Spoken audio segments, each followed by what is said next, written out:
네, 오늘 우리들이 함께 보실 하나님 말씀은요, 출애굽기 19장 1절부터 6절까지 말씀을 보시도록 하겠습니다. 출애굽기 19장 1절로부터 6절까지 말씀 교독하시면서 말씀 보겠습니다. 출애굽기 19장 1절로부터 6절까지의 말씀. 네, 제가 먼저 1절 읽겠습니다. 이스라엘 자손이 애굽 땅을 떠난 지 3개월이 되던 날 그들이 시내 광야에 이르니라.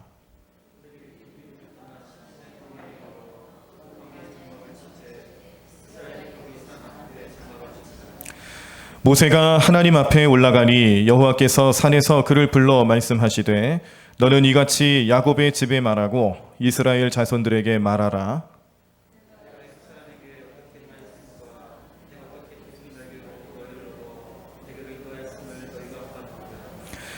세계가 다 내게 속하였나니 너희가 내 말을 잘 듣고 내 언약을 지키면 너희는 모든 민족 중에서 내 소유가 되겠고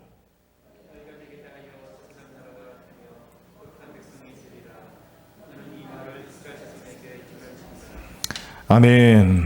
네, 지난 수요일에 우리가 사무엘상 말씀을 7장을 보셨어요. 7장 말씀을 이제 하나하나씩 살펴보시면서 특별히 우리가 좀 영적으로 다시 한번 좀 되새김질 해볼 만한 내용들이 있었습니다.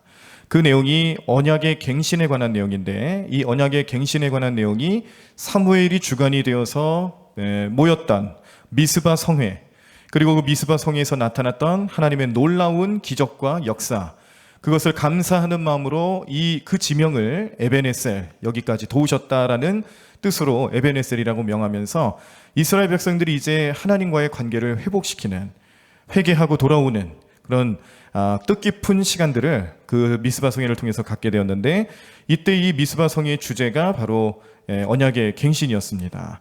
그런데 어떤 언약의 갱신인가, 그걸 좀 오늘 자세히 또 살펴보시면서 오늘 우리가 기도할 때에 그 내용을 붙잡고 우리의 삶에 적용하기 위해, 또 우리의 믿음의 중심으로 삼기 위해서 오늘 말씀을 함께 보시려 합니다. 어떤 언약의 갱신인지, 이 언약의 갱신과 그 흐름들이 나타나는 것을 좀 먼저 살펴보겠는데요. 먼저 우리가 봉독하신 출애굽기 19장 말씀에 나와 있는 것처럼 이스라엘 백성들이 이제 시내산에 모여서 모세가 대표로 하나님을 만납니다. 그리고 하나님께서 이제 나중에 십계명도 주시고 이를 통해서 언약의 기초, 또 율법의 기초를 삼으시죠. 그리고 난 뒤에 하나님께서 이 언약을 통해, 또 말씀들을 통해서 이스라엘 백성들이 하나님 백성 되며, 또 이스라엘 백성들은 하나님 말씀을 잘 지키고 순종하였을 때 어떠한 은혜와 어떠한 또 삶을 살아가게 될 것인지에 대해서 하나님께 듣는 그런 언약의 관계를 맺는 시간을 갖고 있습니다. 오늘 본문 말씀의 5절과 6절을 보시면 세계가 다 내게 속하였나니 너희가 내 말을 잘 듣고 내 언약을 지키면 너희는 모든 민족 중에서 내 소유가 되겠고 너희가 내게 대하여 제사장 나라가 되며 거룩한 백성이 되리라. 너는 이 말을 이스라엘 자손에게 전할지니라 라고 하나님께서 말씀하십니다. 자, 그러니까 신의 산에서 맺는 언약의 기초는 뭐냐면, 하나님께서 이스라엘 백성들을 모든 민족 중에 대제사장과 같은 역할을 하는 민족으로 삼으시겠다라고 말씀하시면서, 단 조건이 있는데, 이러한 언약 백성으로 거듭나기 위해서 어떤 조건을 지켜야 하냐면 하나님 말씀을 잘 지켜야 된다라는 그런 조건입니다. 하나님을 잘 따르고 하나님을 잘 섬기고 하나님 말씀을 잘 지키는 백성이 되어질 때 하나님께서는 이스라엘 백성을 하나님의 대제사장과 같은 민족으로 삼으시겠다. 다른 말로 표현하면 선택받은 민족으로 삼으시겠다는 거죠. 그래서 그 백성을 통하여서 주변의 다른 나라들이 하나님을 보게 하는 거예요. 하나님의 속성을 알게 하는 겁니다. 하나님이 이 세상을, 이 역사를 어떻게 이끌어 가시는지를 이스라엘을 통해서 나타내시고자 하시는 그런 대표적인 민족으로 이스라엘을 삼겠다. 주변의 많은 사람들이, 많은 나라들이 이스라엘을 통해서 하나님을 알고 이스라엘 민족을 통해서 하나님을 섬기는 법을 배우게 하겠다라는 그런 위대한 뜻을 밝혀주고 계시는 것입니다. 자, 그런데 이 언약의 관계를 어떻게 성취해 나가시냐면, 말씀을 또 이제 보시길 텐데요, 피의 언약을 맺는 거예요. 하나님께서 이 언약의 관계를 맺을 때에 그냥 우리가 생각하는 것처럼 뭐 사인하고 뭐 구두 약속하고 그런 개념이 아니라는 거예요. 이 생명을 걸고 하는 관계를 오늘 우리에게 보여주고 계시는데요. 그 말씀이 출애굽기 24장 6절로부터 8절에 나와 있습니다. 자, 이 말씀은 좀 찾아보셨으면 좋겠어요. 출애굽기 24장 6절로부터 8절까지의 말씀을 우리 찾으셔서 함께 읽도록 하겠습니다. 출애굽기 24장 6절로부터 8절까지의 말씀. 네, 다 찾으셨습니까? 네, 찾으셨는 줄 알고 함께 말씀 읽겠습니다. 모세가 피를 가지고 반은 여러 양푼에 담고 반은 제단에 뿌리고 언약서를 가져다가 백성에게 낭독하여 듣게 하니 그들이 이르되 여호와의 모든 말씀을 우리가 준행하리이다. 모세가 그 피를 가지고 백성에게 뿌리며 이르되 이는 여호와께서 이 모든 말씀에 대하여 너희와 세우신 언약의 피니라 라고 말씀하셨습니다. 자, 여기 보면 자주 등장하는 부분들이 뭐냐면 피를 가지고 또 그 피를 가지고 제단에 뿌리고 또 여호와의 모든 말씀을 우리가 준행하리다라고 백성들이 고백을 해요. 그리고 모세가 또 그 피를 가지고 백성에게 뿌립니다. 그리고 나서 뭐라고 얘기하냐면 이 언약의 피다. 이 뿌려진 피를 하나님과 너희들 사이에서 맺어진 이 언약의 관계를 증명하는 피라고 설명을 합니다. 그러니까 오늘 백성들과 하나님 사이에서 맺어지는 관계, 이 언약의 관계라는 것은 그냥 대충 사람들의 생각처럼 이루어지는 관계가 아니라는 거예요. 피를 뿌려서 피를 통해서 맺게 되는 그런 언약의 관계다라는 것을 깨우치게 하십니다. 신의 산 언약이라는 것은 바로 그런 언약이에요. 자, 이렇게 신의 산에서 맺어진, 피로 맺어진 그 언약의 관계가 이제 나중에는 십계명을 통해서 더 구체적으로 나타나고 십계명을 기반으로 해서 이제 모세 오경에 전반적으로 드러나는 율법의 내용들은 무려 613가지나 되는 방대한 양으로 계속해서 나타나게 됩니다. 그러니까 이스라엘 백성들이 이제 하나님과 언약의 관계를 맺으면서 살아가는 그 기초가 이 신의 산에서부터 시작이 됐고 그 기본적인 모습은 십계명이다. 그래서 우리가 이제 구약을 연구하고 또 특별히 출애굽기 말씀을 보실 때는 큰 흐름 두 가지를 항상 염두하셔야 되는데 그 첫 번째는 십계명이에요. 십계명을 통해서 언약의 관계를 맺으셨다는 것과 또 한 가지는 성막의 나타남이죠. 성막을 제정해 주시고 또 디자인해 주시고 또 그 성막을 어떻게 만들고 또 관리할 것인가, 이런 것들을 위해서 어떤 역할을 맡고 어떤 직책이 세워질 것인가를 구체적으로 출애굽기 말씀 끝까지 말씀해 주시는데 이 두 가지 줄기가 우리 출애굽기를 이해하는 큰 두 가지 줄기이지만 또 구약 성경의 전체적인 주제이기도 합니다. 그러니까 오늘 우리가 이 언약의 갱신이라는 말씀의 제목을 놓고 우리가 하나하나를 좀 살펴보실 때는 사실 구약의 큰 줄기 중에 하나였던 언약의 관계를 내가 과연 잘 맺고 갱신하고 있느냐를 오늘 우리 마음속에서 생각하셔야 된다는 거죠. 오늘 이런 내용들이 이제 그 대략적인 내용들이 지난 수요일 우리가 미스바 성회 또 미스바 부흥이라는 주제로 보셨던 이 사무엘상 7장 말씀에서 이제 등장하게 되는 것인데 그 뿌리를 이제 먼저 좀 살펴보고 그 과정을 또 우리가 생각을 하시면서 이제 우리 신앙에 적용하고자 합니다. 자, 신의 산에서 맺은 언약, 피의 언약이고요. 또 십계명으로 나타나는 언약이었습니다. 자, 그런데 이 언약이 어디서 또 갱신되었어야 되냐면 이스라엘 백성들이 이제 광야로 출애굽을 해서 광야 생활을 하고 40년 동안 광야 생활을 한 뒤에 최종 목적지가 어디였죠? 어디로 들어가려고 광야 생활한 거죠? 가나안 땅에 들어가기 위해서 그 긴 세월 동안 훈련받으며 이 백성들이 이제 가나안 땅에 들어가게 된 것입니다. 이 40년이라는 긴 시간이 지났는데 이제 이 가나안 땅에 들어가서 또 정복 사업을 하고 정착해 나가는 과정 중에 지도자로 세움받은 사람이 바로 여호수아예요. 여호수아가 그 일을 이제 성실히 수행을 해나갑니다만 완성까지는 하지 못했어요. 이 완성의 단계는 어느 때 가서 이루어지냐면 다윗의 때에 가서 비로소 이루어집니다. 그러니까 원래 하나님께서 요청하셨던 가나안 땅에 가서 그 땅을 진멸하여라, 정복하여라, 이 그 하나님 명령을 완벽하게 수행할 수 있었던 것은 여호수아의 때가 아니다라는 것을 좀 생각을 하셔야 합니다. 그래도 여호수아는 어쨌든 최선을 다해서 하나님 명령에 순종하며 그 뜻을 펼치기 위해 정말 많은 노력을 했어요. 그래도 그도 인간이기 때문에 나이를 먹고 시간이 지나면서 임종을 앞두고 있는 겁니다. 소천하기에 앞서서 그가 이제 유언처럼 남기는 말씀을 통해 백성들에게 너희들이 이 가나안 땅에 정착하기에 앞서서 먼저 할 것이 있는데, 모세 같은 경우에는 신명기라는 말씀을 통해서 하나님 명령을 다시 알려줬고요, 여호수아는 언약의 갱신이라는 한 가지 영적인 숙제를 주는 거예요. 자, 이 말씀이 여호수아 24장 15절에 나와 있습니다. 찾아보시겠습니다.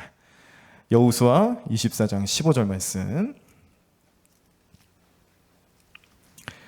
찾으시면 우리 말씀을 함께 또 같이 읽도록 하겠습니다. 여호수아 24장 15절 말씀, 여호수아 마지막 부분에 있어요. 여호수아 24장 15절 말씀 다 찾으셨나요? 네, 찾으신 줄 알고 함께 말씀 읽겠습니다. 만일 여호와를 섬기는 것이 너희에게 좋지 않게 보이거든 너희 조상들이 강 저쪽에서 섬기던 신들이든지 또는 너희가 거주하는 땅에 있는 아모리 족속의 신들이든지 너희가 섬길 자를 오늘 택하라. 오직 나와 내 집은 여호와를 섬기겠노라 하니. 아멘. 자, 이 말씀이 여호수아가 죽기 직전에 유언처럼 남긴 내용이며 언약의 갱신을 요청하는 주제입니다. 그런데 좀 이상하죠? 지금 누구를 향해서 얘기하고 있는 거예요? 이방 민족입니까? 아니죠. 여호수아가 늘 그가 죽기 직전까지도 함께하고 있었던 이스라엘 백성들이에요. 수많은 전쟁을 치르고 수많은 어려움 가운데 함께했던 백성들에게 향해서 말하는 내용이에요. 그런데 이상한 질문을 합니다. 너희가 섬길 자를 오늘 택하라라는 질문이에요. 너희가 섬길 자를 택하라라는 질문, 그냥 이 문장으로만 보면은 이해가 안 되는 분명한 이유가 뭐냐면, 이스라엘 백성들은 하나님을 섬기는 백성으로 우리가 알고 있었거든요. 그런데 오늘 여호수아는 너희가 섬길 자를 오늘 택하라라는 그런 주제로 질문을 던집니다. 그러니까 여기서 우리가 깨달을 수 있는 사실은, 지금 여호수아는 무엇을 걱정하고 있냐면, 이 백성들이 모세 때에 언약의 백성으로 선택받고 40년이라는 시간 동안 하나님과 함께하며 출애굽의 여정을 잘 해왔고, 그리고 이제 가나안 땅에 정착하기에 앞서서 이제 하나님을 잘 섬기는 모습으로 역시 그 가나안 땅에 정착해야 되는데, 그렇지 못하고 있다는 것을 반증하고 있는 내용들입니다.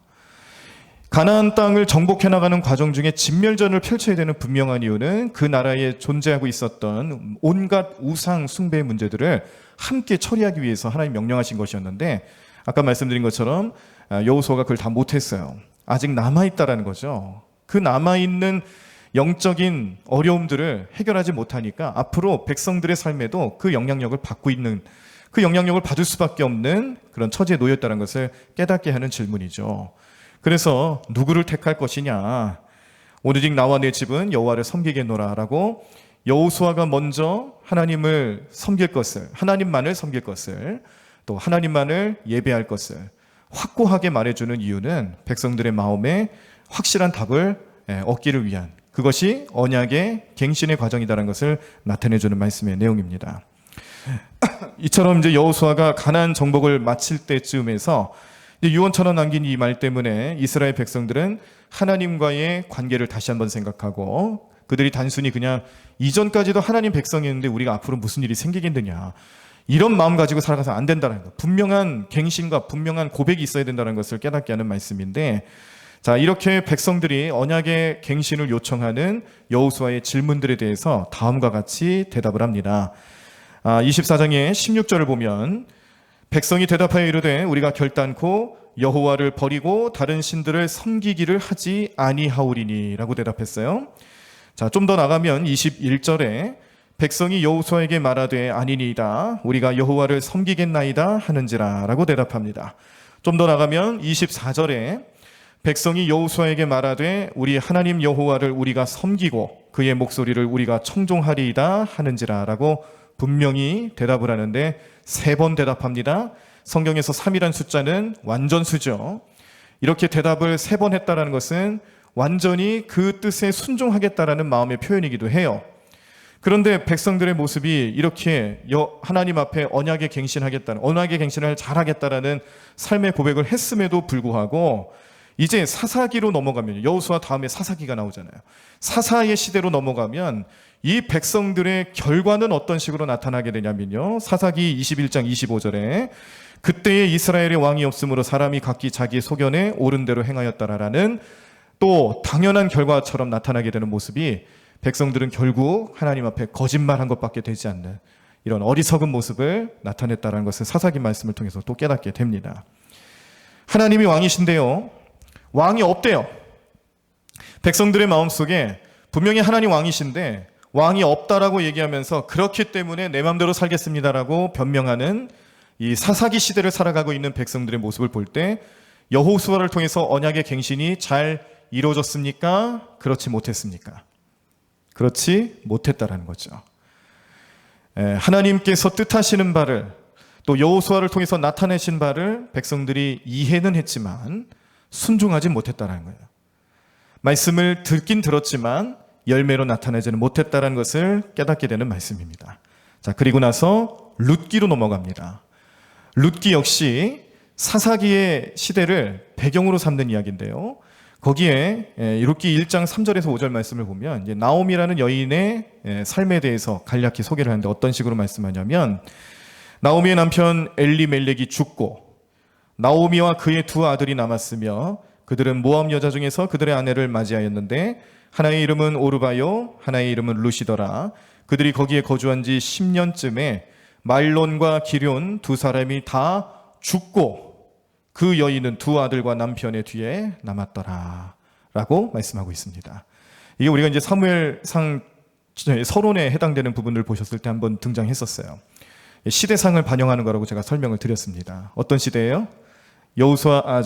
사사기 시대의 마지막 부분처럼 그냥 자기 마음대로 살아가는, 하나님이 주인이 되지 않고 왕이 되시지 못하고 백성들의 마음에 하나님 안 계시고 그냥 자기 마음대로 살아가는 그들의 삶의 형태가 어떤 모습으로 비춰지고 있냐면, 이렇게 한 여인이 남편도 죽고요, 두 아들도 죽어서 그 여인에게 있어서는 삶의 소망도 없어 보이고 희망도 없어 보이는 그런 모습을 룻기를 통해서 나타내 보이시는 건데, 이게 뜻하는 바가 뭐냐면 이스라엘의 지금 현재 모습이 그렇다라는 거예요. 언약의 갱신이 이루어지지 않는 이스라엘 백성들의 삶의 불쌍한 모습을 룻기를 통해서 이 나오미라는 여인의 현실을 보여주면서 그 아픔을 보여주면서 말씀해주고 있다는 겁니다.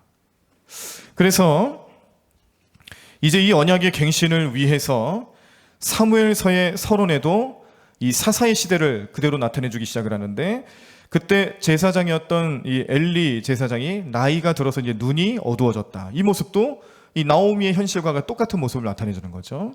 제사장의 눈이 어두워졌고 그리고 여호와의 말씀이 희귀하여 이상이 보이지 않았다라는 말씀을 이 사무엘상 3장 말씀에서 주고 있습니다.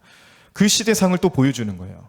룻기를 통해서는 나오미의 가정의 그런 참담한 현실을 통해 이스라엘 백성들의 현실을 보여주는 것이고, 이제 사무엘상으로 넘어와서 사무엘 시대, 사무엘이 어린 시절에 엘리 제사장이 그 나라를 통치하고 있던 시대에는 엘리 제사장이 이제 나이가 들어서 눈이 어두워졌지만 그 모습이 결국에는 이스라엘의 참담한 현실을 나타내 보여주는 말씀으로 나타나는데, 그 중에 대표적인 말씀이 여호와의 말씀이 희귀하여 이상이 보이지 않는 시대다라고 표현하고 있는 겁니다.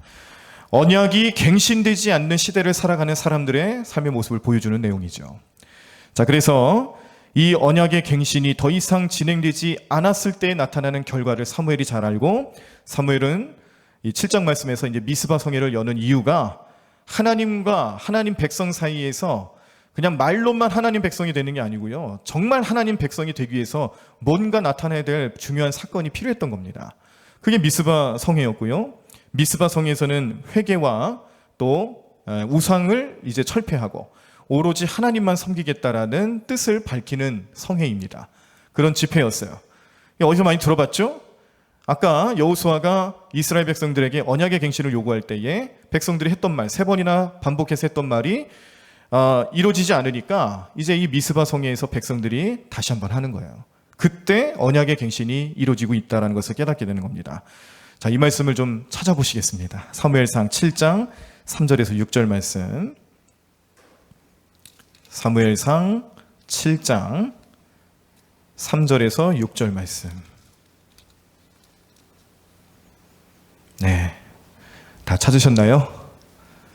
네, 아멘 소리가 좀 적은 거 보니까 좀 덜 찾으신 것 같네요.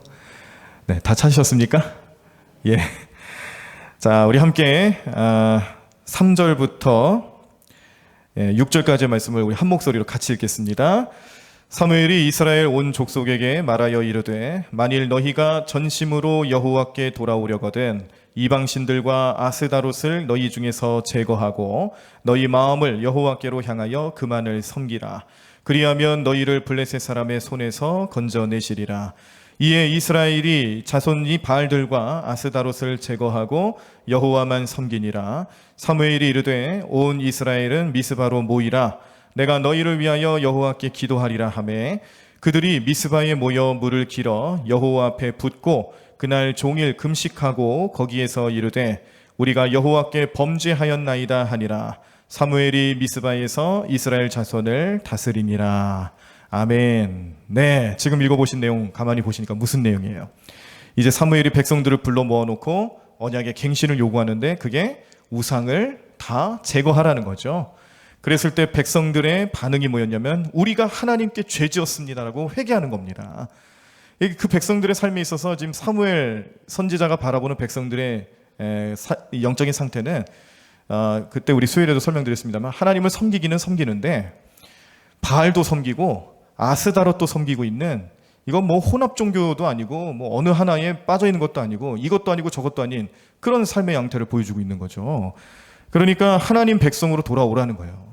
여호수아가 요청했던 것처럼 언약의 갱신의 주제가 되었던 것처럼 여호와만 섬겨라, 하나님만 섬겨라라는 주제로 다시 돌아오는 거죠. 이것이 오늘 이 미스바 성회를 나타나는 이스라엘 백성들이 감당해야 할 언약의 갱신입니다. 이 언약의 갱신의 결과가 어땠습니까? 하나님께서 역사하셨어요. 블레셋 군대가 쳐들어왔습니다. 그런데 창과 칼로 블레셋 군대를 처치하거나 또 이기거나 전쟁에 승리한 것이 아니라 하나님의 전적인 개입과 역사하심으로 그들이 승리를 맛보게 되는 것을 볼 수가 있습니다. 어떤 때 이런 일이 나타났다는 거예요? 지금 하나님 앞에 자복하고 회개하며 그들이 하나님 백성됨을 다시 한번 표현하는 언약의 갱신이 이루어졌을 때에 블레셋의 위협으로부터 안전하게 되는, 심지어 그 블레셋 모든 군대를 다 격파하게 되는 그런 역사가 온전히 나타나게 되는데 이것으로 끝난 게 아닙니다. 이 일로 인하여서 그 땅에 평화가 임하게 되는데요. 자, 우리 7장 12절과 14절, 12절로부터 14절 말씀 또 찾아서 함께 읽어보도록 하겠습니다. 사무엘상 7장 12절부터 14절 말씀. 네, 찾으셨죠? 함께 읽겠습니다. 사무엘이 돌을 취하여 미스바와 센 사이에 세워 이르되 여호와께서 여기까지 우리를 도우셨다 하고 그 이름을 에베네셀이라 하니라. 이에 블레셋 사람들이 굴복하여 다시는 이스라엘 지역 안에 들어오지 못하였으며 여호와의 손이 사무엘이 사는 날 동안에 블레셋 사람을 막으심에 블레셋 사람들이 이스라엘에게서 빼앗았던 성읍이 에그론부터 가드까지 이스라엘에게 회복되니 이스라엘이 그 사방 지역을 블레셋 사람들의 손에서 도로 찾았고 또 이스라엘과 아모리 사람 사이에 평화가 있었더라. 아멘. 전쟁으로도 해결되지 않았던 문제가 하나님과의 언약의 관계가 갱신되어지는 그 시점부터 하나 둘 다 해결되고 있는 겁니다. 이 언약의 관계가 갱신되어져야 되는 이유가 이래서 중요한 거죠. 사람들의 생각에는 사람의 힘, 그들의 능력 이런 것들을 의지해서 뭔가를 해결하려 하지만 하나님이 원하시는 이스라엘 백성들의 참된 모습은 하나님의 관계부터 해결하는 거예요. 이웃 나라가 중요한 게 아니에요. 그들의 하나님, 이스라엘 백성들이 섬겨야 할 하나님과의 관계부터 해결해야 되는, 그래서 언약의 관계가 갱신되어져야 되는 그런 모습들이 나타날 때에 하나님께서는 그 백성들에게 기적과 이상도 베풀어 주시고 사람들이 도저히 생각할 수 없는 방법으로 그들의 삶의 구체적인 모습까지도 책임져 주시는 하나님의 은혜를 깨닫게 됩니다. 오늘 이 말씀이 오늘 이 언약의 관계를 갱신해야 되는 하나님 말씀들 하나하나가 오늘 기도하시는, 오늘 이 자리에 나와서 우리 삶의 문제를 십자가 아래 내려놓고 주님께서만이 우리의 도움이 되실 것을 믿음으로 바라보며 부르짖어 기도하시는 우리 여러분들의 삶 가운데 능력의 말씀으로 나타나기를 간절히 축원합니다. 이 말씀의 깊은 뜻을 우리 마음속에 새겨 넣으시고요. 우리의 삶에도 날마다 언약의 갱신의 사건들이 나타나시기를 간절히 축원합니다. 우리는 언약의 갱신을 십자가에서 찾으셔야 합니다. 아까 모세가 시내산에서 언약의 관계를 맺을 때 그 언약의 관계는 피를 통해서 나타났던 관계입니다. 주님께서는 피를 통해서 우리와 언약의 관계를 맺으셨고 지금도 피를 요구하세요. 그 피는 예수님의 피입니다. 예수님의 피를 의지하고 예수님의 피를 붙잡고 나아가는 우리 모든 삶 가운데 우리가 하나님의 백성되며 천국의 주인공되며 하나님의 나라를 확장하고 주님의 뜻에 쓰임받는 백성으로 거듭날 것을 약속하시며 능력 주시고 힘 주시는 하나님의 은혜가 오늘 이 시간 나타나게 될 줄로 믿습니다. 우리가 주일 예배로부터 시작해서 수요 예배, 또 새벽 예배, 또 오늘 드려지는 이 철야 예배, 모든 예배 시간 하나하나가 언약의 갱신의 순간들입니다. 주님께 나오고 십자가를 바라보고 예수님을 믿고 예수님의 피의 공로를 의지하여서 새로운 삶을 살아가고자 결단하는 오늘 이 시간 되실 때마다 오늘 우리 모든 성도님들 마음속에 내가 너를 사랑한다, 내가 너를 나의 자녀로 삼겠다, 내가 내 피를 흘림으로써 너를 나와 새로운 언약의 관계로 갱신하고 그 언약의 관계를 통해서 이 세상에 둘도 없는 하나님의 놀라운 능력을 경험하며 축복의 통로로 만드시겠다라는 하나님의 은혜를 다시 한번 깨닫고 그 뜻에 합하여 살아가실 수 있는 저와 여러분들의 삶이 되시기를 간절히 축원합니다.